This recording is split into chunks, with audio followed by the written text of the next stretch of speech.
નમસ્કાર વિદ્યાર્થી મિત્રો, સ્વાધ્યાય 3.2 દાખલા નંબર 3 એનો પહેલો દાખલો. બે સંખ્યાનો તફાવત 26 છે. હવે જ્યારે તફાવત શબ્દ આવે ત્યારે હંમેશા બાદબાકી કરવાની અને કુલ શબ્દ આવે તો સરવાળો કરવાનો. બે સંખ્યાનો તફાવત 26 છે અને એક સંખ્યા બીજી સંખ્યાથી 3 ગણી છે, તો તે બે સંખ્યા શોધો. હવે દ્વિચલ સુરેખ સમીકરણ છે એટલે આપણે બે સંખ્યા છે તો આપણે ધારી લઈએ કે ધારો કે એક સંખ્યા બરાબર એક્સ અને બીજી સંખ્યા બરાબર વાય. રકમની જે છેલ્લી લીટી હોય એ વાંચવાની અને એના બરાબર આપણે ધારવાનું. તો હવે આપણી પાસે અહીંયા શરત છે કે બે સંખ્યાનો તફાવત 26 છે. બે સંખ્યાનો તફાવત 26 છે એટલે તફાવત એક સંખ્યા છે એક્સ, બીજી સંખ્યા છે વાય. તફાવત એટલે માઇનસ અને એ છે 26. આને આપણે આપીએ સમીકરણ નંબર 1. હવે રકમની બીજી લીટી વાંચીએ એટલે બીજું સમીકરણ બને. એક સંખ્યા બીજી સંખ્યાથી 3 ગણી છે. હવે અહીંયા એક સંખ્યા એટલે એક્સ, બીજી સંખ્યા એટલે વાય. હવે અહીંયા કાં તો થી શબ્દ હોય કાં તો કરતા શબ્દ હોય, એના પહેલાં જે હોય એના ઉપર પ્રક્રિયા કરવાની. 3 ગણી એટલે 3 વડે ગુણવાનું. 3 વધારે હોય તો +3, 3 ઓછી છે તો -3. એટલે અહીંયા થી પછી છે બીજી સંખ્યા અને બીજી સંખ્યા બરાબર વાય છે. 3 ગણી છે એટલે આપણે એને 3 વડે ગુણીએ. આને આપણે આપીએ સમીકરણ નંબર 2. હવે આ જે સમીકરણ નંબર 2 છે એ સમીકરણ 2નો આપણે આદેશની રીતે ઉકેલ મેળવીએ તો સમીકરણ 2 એક્સ બરાબર 3y છે. આ કિંમત આપણે આ સમીકરણ 1માં જ્યાં એક્સ છે ત્યાં આ આપણે આદેશ લઈએ એટલે અહીંયા એક્સ ઓછા વાય બરાબર 26 જે છે એની અંદર હવે એક્સની જગ્યાએ આપણે મૂકીએ 3y ઓછા વાય બરાબર 26. આપણે અહીંયા લખીએ કે એક્સ બરાબર 3y આદેશ લેતા.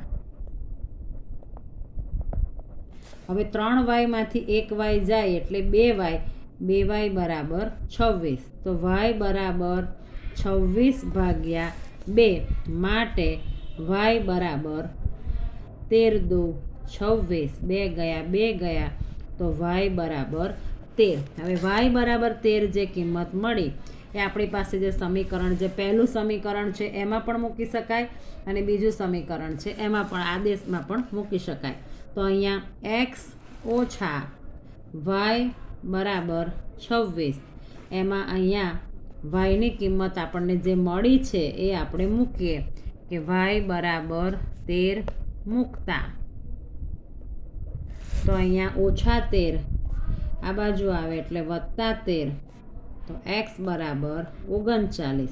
તો અહીંયા આપણે જે ધાર્યું છે કે માટે એક સંખ્યા એક્સ બરાબર 39 અને બીજી સંખ્યા વાય બરાબર 13. હવે આપણે જો તાળો મેળવવો હોય તો એક્સ ઓછા વાય બરાબર 26. એક્સની કિંમત છે 39, વાયની કિંમત છે 13. તો 39માંથી 13 જાય તો આપણને 26 મળે. એટલે આપણો જે જવાબ છે એ સાચો છે એ આપણને ખ્યાલ આવે. એવી જ રીતે બીજો દાખલો છે. બે પૂરક કોણો પૈકી મોટો ખૂણો નાના ખૂણા કરતાં 18° મોટો હોય તો તે પૂરક કોણો શોધો. તો દાખલામાં આપણે અહીંયા મોટો ખૂણો બરાબર એક્સ, નાનો ખૂણો બરાબર વાય. હવે આપણે ધોરણ 9માં શીખ્યા છે પૂરક કોણ.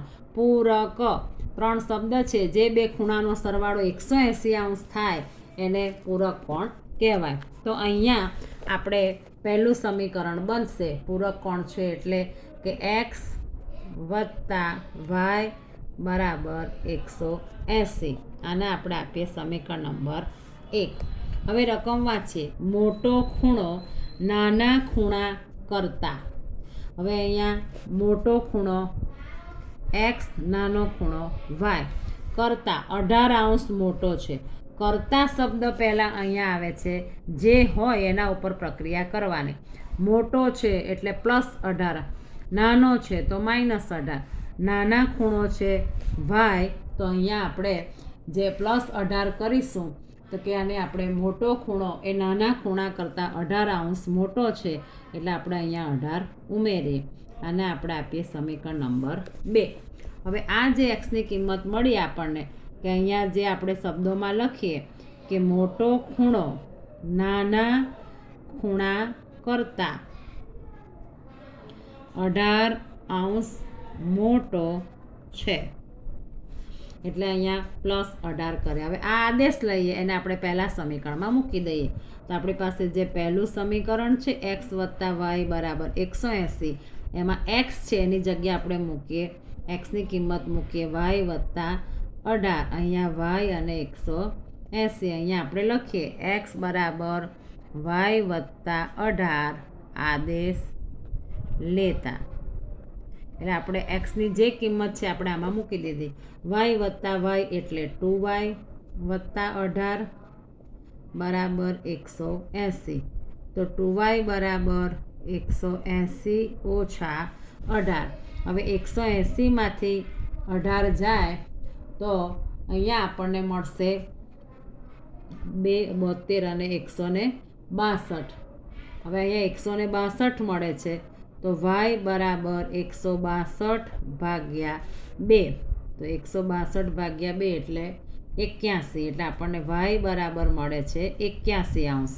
હવે આપણી પાસે જે આ પહેલું સમીકરણ છે x + y બરાબર 180 x + y બરાબર 180 એમાં આપણે yની કિંમત મૂકીએ 81. આપણે લખીએ y બરાબર 81° મૂકતા હવે અહીંયા 81 આ બાજુ જાય એટલે 180 ઓછા 81. હવે 180માંથી 81° જાય તો x બરાબર 99. તો આપણે xની કિંમત એટલે x બરાબર આપણે ધાર્યું હતું મોટો ખૂણો એટલે મોટો ખૂણો x બરાબર 99° અને નાનો ખૂણો y બરાબર 81° અને આ બેનો આપણે સરવાળો કરીએ તો અહીંયા 180 થઈ જાય છે. અને આપણે તાળો મેળવવો હોય તો પણ અહીંયા x બરાબર 99 y બરાબર 81 એટલે 180. Thank you.